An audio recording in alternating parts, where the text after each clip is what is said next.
What if I told you that most ministries and nonprofits don't struggle because they lack funding, vision, or talented people? More often than not, they struggle because they've lost something far more valuable: trust. Donors stop giving, volunteers quietly disappear, staff members disengage, community confidence begins to fade. Today, we're going to talk about what I call trust architecture, the invisible framework that determines whether an organization thrives or slowly begins to crumble. Welcome back to the Community Lifters channel.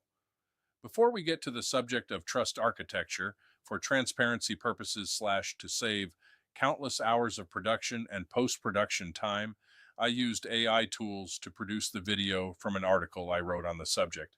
My name is Guy Williams. Over the years, I've worked with organizations ranging from struggling businesses to growing nonprofits, and I've learned one important lesson. Organizations move at the speed of trust. When trust is high, people collaborate. When trust is low, everything becomes harder. Let's dive in. Trust rarely disappears overnight. It erodes slowly. A donor's question goes unanswered. A volunteer feels ignored. Staff members are left out of important decisions. Promises are made but not kept. Think of trust as a bank account. Every positive interaction makes a deposit. Every disappointment makes a withdrawal. Eventually, if enough withdrawals occur, even good decisions are viewed with suspicion. Research consistently shows that organizations with high levels of trust experience stronger collaboration, greater retention, and better overall performance. Trust isn't merely a leadership virtue, it's organizational infrastructure. Researchers Roger Mayer, James Davis, and David Scorman identified three primary factors that determine trust. First, ability. Do people believe you're competent? Can you deliver on your promises? Second, benevolence. Do people believe you genuinely care about them, or do they feel like they're simply helping you achieve your goals? Third, integrity.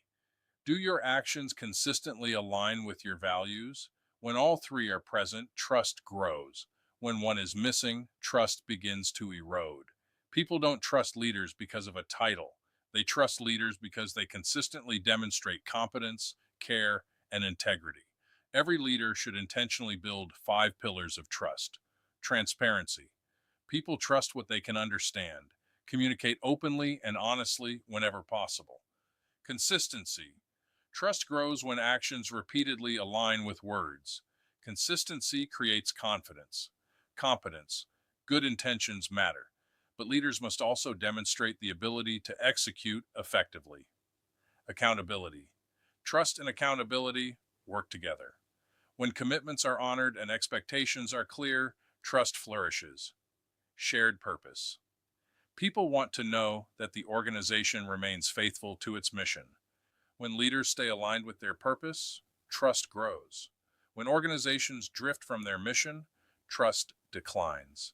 Trust is especially important in ministries and nonprofits. Donors choose to give, volunteers choose to serve, community partners choose to collaborate. Staff members often sacrifice financially because they believe in the mission.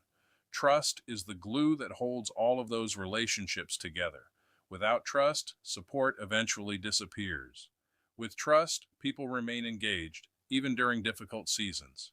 If you want to strengthen trust, start here. Communicate more frequently. Admit mistakes quickly. Share outcomes, not just activities. Create feedback loops and listen carefully.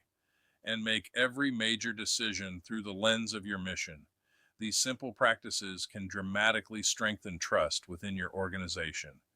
Here's the big idea. Trust doesn't happen by accident. It must be intentionally designed, protected, and reinforced. The strongest organizations aren't necessarily the largest or wealthiest. They're the ones people trust. If you're leading a ministry, nonprofit, church, or community organization, your most valuable asset is not your budget, your building, or even your programs. It's trust. Guard it carefully. Build it intentionally. And watch what God can do through an organization that people truly believe in. If you found this video helpful, please like, subscribe, and share it with another leader who could benefit from it. And until next time, keep focused on the mission.